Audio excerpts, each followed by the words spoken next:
Agora sim, estamos com a Palavra de Deus aberta, a Bíblia Sagrada, as Santas Sagradas Escrituras, hoje no livro de Lucas, Evangelho segundo Lucas, capítulo 16, a partir do versículo 19, a parábola do rico e Lázaro.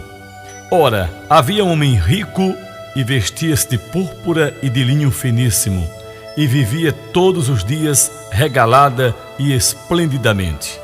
Havia também um certo mendigo chamado Lázaro, que jazia cheio de chagas à porta daquele, e desejava alimentar-se com as migalhas que caíam da mesa do rico, e os próprios cães vinham lamber-lhe as chagas. E aconteceu que o mendigo morreu e foi levado pelos anjos para o seio de Abraão. E morreu também o rico e foi sepultado. E no Hades ergueu os olhos, estando em tormentos, e viu ao longe Abraão e Lázaro no seu seio. E chamando disse: Pai Abraão, tem misericórdia de mim, e manda a Lázaro que molhe na água a ponta do seu dedo e me refresque a língua, porque estou atormentado nesta chama. Disse, porém, Abraão: Filho, lembra-te de que recebeste os teus bens em tua vida, e Lázaro somente males, e agora este é consolado e tu atormentado. E além disso, está posto um grande abismo entre nós e vós, de sorte que os que quisessem passar daqui para vós não poderiam, nem tampouco os de lá passar para cá. E disse ele: Rogo-te, pois, ó Pai, que o mandes à casa de meu pai, pois tenho 5 irmãos, para que lhes dê testemunho, a fim de que não venham também para este lugar de tormento. Disse-lhe Abraão: Tem Moisés, os profetas, ouçam-nos. E disse ele: Não, pai Abraão, mas se algum dos mortos fosse ter com eles, arrepender-se-iam. Porém Abraão lhes disse: Se não ouvem a Moisés e aos profetas, tampouco acreditarão, ainda que algum dos mortos ressuscite. Nós entendemos basicamente nesse texto 3 coisas.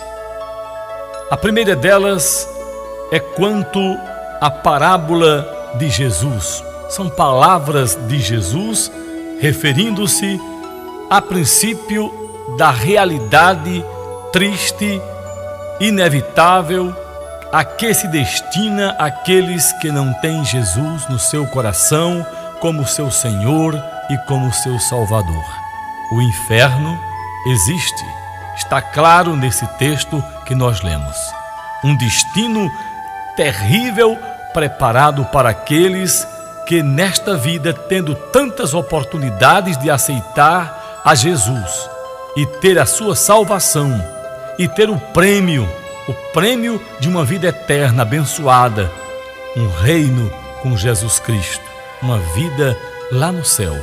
E ele dispensa, ele rejeita, ele ignora, terminará, lamentavelmente, provando quando não haverá mais jeito para a sua causa.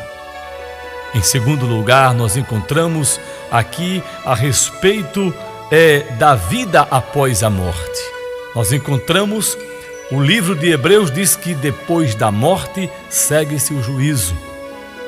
Não tem assombração, não tem espanto, não tem alma penada, nada disso, morreu, fim.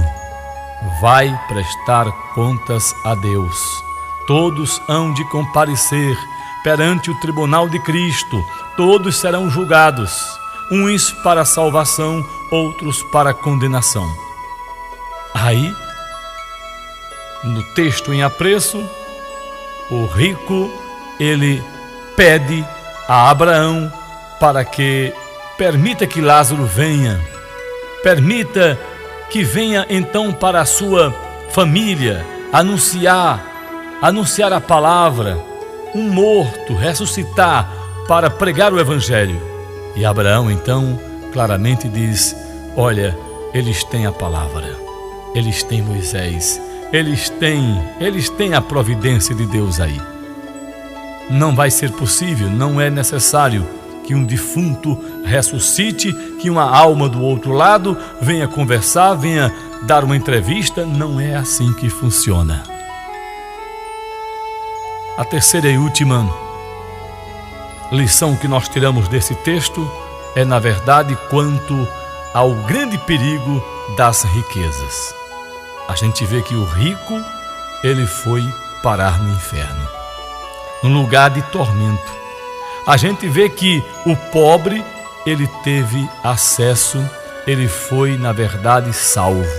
Claro que o que salvou o pobre não foi a sua pobreza, nem aquilo que condenou o rico a sua riqueza. Mas a palavra diz que dificilmente entrará um rico no reino dos céus. Aquilo que é impossível a nós, aos homens, é possível para Deus. Mas por que a Bíblia fala nisso?